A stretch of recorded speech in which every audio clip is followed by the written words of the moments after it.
A suborbital launch from Wallops Flight Facility tested a critical piece of landing hardware for the Mars 2020 rover. A Black Brand IX rocket launches from the Wallops Flight Facility with Aspire.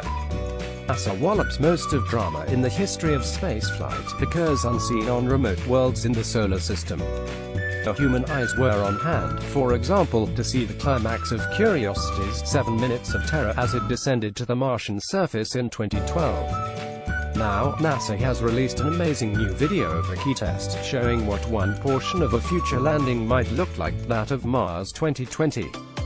Early on the morning of October 14, 2017, NASA launched a Black Brand IX suborbital-sounding rocket with the Advanced Supersonic Parachute Inflation Research Experiment Aspire.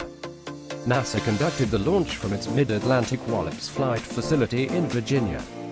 The goal of the short suborbital mission test a copy of the parachute that will slow down the Mars 2020 rover as it comes in for landing at 12,000 miles per hour, 5.4 kilometers per second. It is quite a wild ride, says Ian Clark, NASA JPL, in a recent press release. The imagery of our first parachute inflation is almost as breathtaking to behold as it is scientifically significant. The second stage and onboard cameras give us an amazing view of just what a spacecraft hurtling towards the red planet looks like as it unfurls its parachute. This is no ordinary parachute. Landing on Mars is challenging, as the tenuous Martian atmosphere is just substantial enough that engineers have to take it into consideration. The hefty parachute, made of nylon, Technora, and Kevlar, will deploy at nearly 100 miles per hour. Launch. The Black Brand IX rocket lifts of at dawn from NASA Wallops with Aspire. NASA Wallops, a wild ride for science. The Black Brand IX rocket carried Aspire to an apogee of 32 miles 51 kilometers. Onboard sensors triggered 42 seconds later at an altitude of 26 miles. As the craft had reached 1.8 times the speed of sound, the sensors were signaling that the external atmospheric conditions and speed had been met to simulate Martian atmospheric entry, and the parachute deployed. Just 35 minutes after launch, Aspire splashed down 34 miles southeast of Wallops in the Atlantic Ocean.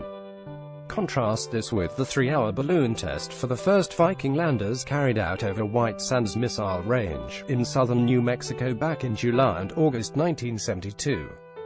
The balloon-launched decelerator test vehicle used for the Viking Mars missions on display at the White Sands Missile Range Museum. Dave Dickinson. The Aspire parachute is almost an exact duplicate of the one used to slow Curiosity during its dramatic skycrane landing in 2012. You can see the long parachute unwind in the slow-motion version of the video. Engineers will study the video frame by frame to assure the parachute worked properly and to see if any design modifications are needed. NASA plans to carry out another Aspire test early next year in February 2018.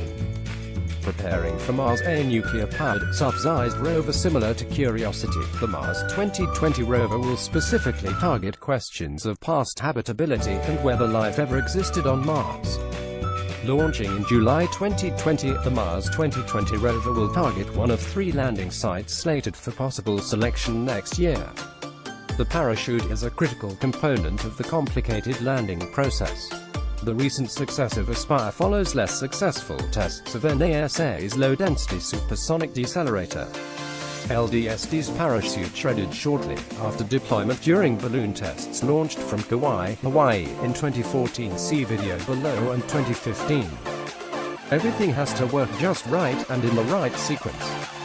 The European Space Agency lost its entry, descent and landing demonstrator module Schiaparelli due to an altitude interpretation error last year on October 19, 2016, causing it to plummet the final 2.3 miles 3.7 kilometers.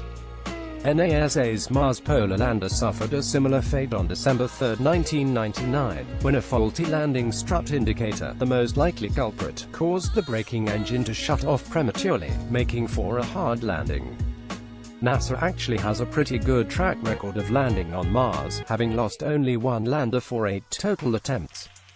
But past difficulties are the reason why engineers test hardware here on Earth, then test it again. Hopefully we're denying the Galactic Tool, another tasty human-built Mars spacecraft, through careful planning and preparation.